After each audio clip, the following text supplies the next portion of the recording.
विपक्ष तो ये भी आरोप लगा रहा है कि मान साहब दूसरे राज्यों में प्रचार के लिए पहुंच रहे हैं। आपको भी एक महीना नहीं हुआ है, क्या समस्याएं हैं वो जमीन पर रहकर समझने की जरूरत होगी। और ऐसे में क्या ये अंदाजा नहीं लगा पाए, क्योंकि भ्रष्टाचार कम करने की बात मान साहब ने पहले ही कर दी कि हम जल्द से जल्द भ्रष्टाचार खत्म करेंगे।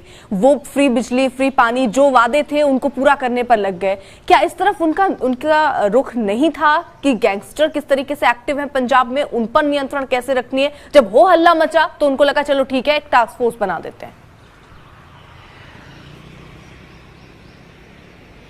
देखिए अर्पिता, टास्क फोर्स बना दी गई है, लेकिन जो सवाल आपने शुरू किया है मैं उस पर पहले आना चाहूंगा कि भगवंत मान के ऊपर आरोप ये लगाए जा रहे हैं कि भगवंत मान गुजरात और हिमाचल में चुनाव प्रचार में व्यस्त हैं और पंजाब की तरफ ध्यान नहीं दे पा रहे हैं। लेकिन थोड़ा सा पीछे आप जाइए, यही भगवंत मान जो अब पंजाब के मुख्यमंत्री बने हैं, इसी तरह के आरोप चरणजीत सिंह चन्नी पर लगा रहे थे जब चरणजीत सिंह चन्नी पंजाब के मुख्यमंत्री बने थे। और बनारस में, यूपी में और उत्तराखंड में जब वो चुनाव प्रचार के लिए पंजाब से जा रहे थे तो ठीक इसी तरह के आरोप आम आदमी पार्टी के तमाम नेताओं, जिनमें मुख्यमंत्री भगवंत मान भी शामिल हैं, इन्होंने भी लगाए थे कि चन्नी पंजाब पर ध्यान नहीं दे रहे हैं और वो हेलीकॉप्टरों का दुरुपयोग कर रहे हैं और हेलीकॉप्टर जो सरकारी होता है उसका प्रचार प्रसार के लिए इस्तेमाल कर रहे हैं। और अब समय बदल चुका है, चन्नी विपक्ष में जा चुकी है, चन्नी की पार्टी विपक्ष में जा चुकी है, भगवंत मान और उनकी पार्टी सत्ता में आ चुकी है। हालांकि एक महीना नहीं हुआ है, लेकिन भगवंत मान के ऊपर ठीक उसी तरह के आरोप लगने लगे हैं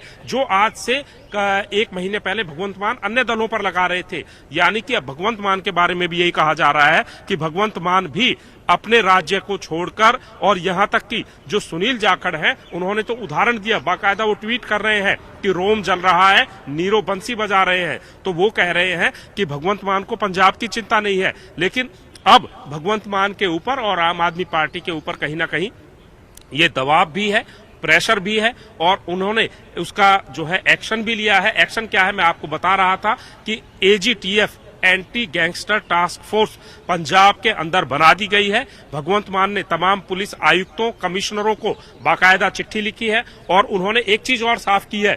भगवंत मान ने तमाम कमिश्नरों और जो एसएसपीज हैं उनको ये कहा है कि एजीटीएफ जो मैंने बनाई है इसका मतलब ये वो कतई ये ना निकाले कि अपराध को रोकने का काम सिर्फ एजीटीएफ करेगी, बल्कि जो संबंधित जिला है और जिले का पुलिस प्रमुख है उसकी जिम्मेदारी भी होगी।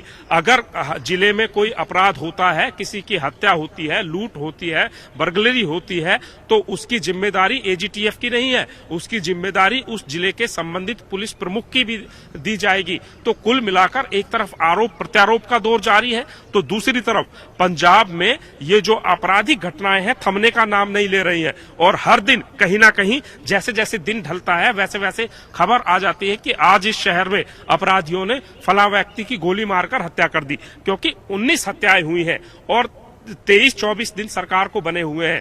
यानी कि 2-3 दिनों को छोड़ दें तो कोई ऐसा दिन नहीं है अर्पिता जिस दिन ऐसी खबर ना आई हो कि आज इस शहर में इस व्यक्ति को गोली मार दी गई। फिलहाल ताजा उदाहरण मैं आपको बता रहा था, बम्बिया ग्रुप है और ये जैसा कि मंजीत सहगल बता रहे थे कि इससे पुरानी सरकार में ओकू, ऑर्गेनाइज्ड क्राइम कंट्रोल यूनिट बनाई गई थी और उस यूनिट ने बाकायदा 60 से ज्यादा ऐसे अपराधी हैं जिनको लिस्ट में ये कहा गया था कि ये हार्डकोर गैंगस्टर्स हैं और इनको A category, B category, C category, 3 कैटेगरियों में इन गैंगस्टर्स को बांटा गया था। ए कैटेगरी में 60 के करीब ऐसे अपराधी आते थे, उनमें से बहुत सारे अपराधी ऐसे हैं जो फिलहाल जेलों के अंदर हैं। और सबसे बड़ी जो हैरानी की बात यह है कि जेलों के अंदर पिछली सरकार में, बाकायदा कांग्रेस की सरकार में हो या अकालियों की सरकार में, ये मांग उठती रही कि जेलों के अंदर केंद्रीय फोर्स मतलब पैरामिलिट्री फोर्सेज को तैनात किया जाए। कुछ जेलों के अंदर केंद्रीय सुरक्षा बल लगाए गए हैं, लेकिन बावजूद उसके जेलों के अंदर से कहीं ना कहीं संगठित क्राइम चल रहा है, जेलों के अंदर से फिरौतियां मांगी जाती है।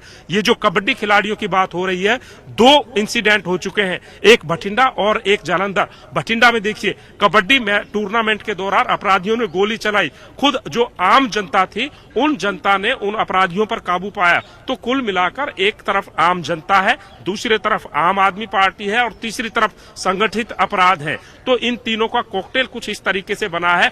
आम आदमी जो आम जनमानस है वो अपराधियों के निशाने पर है और राजनीतिक दल निशाना साध रहे हैं आम आदमी पार्टी पर। आम आदमी पार्टी जवाब ये दे रही है कि एजीटीएफ का गठन कर दिया गया है और भगवंत मान कड़ा कदम उठा रहे हैं। लेकिन इन सब बयानबाजियों, आरोप प्रत्यारोप के बाद अब आने वाले दिनों में इसका रिजल्ट कैसे निकलता है तो हाँ। उन नतीजों का फिलहाल हमें इंतजार करना होगा।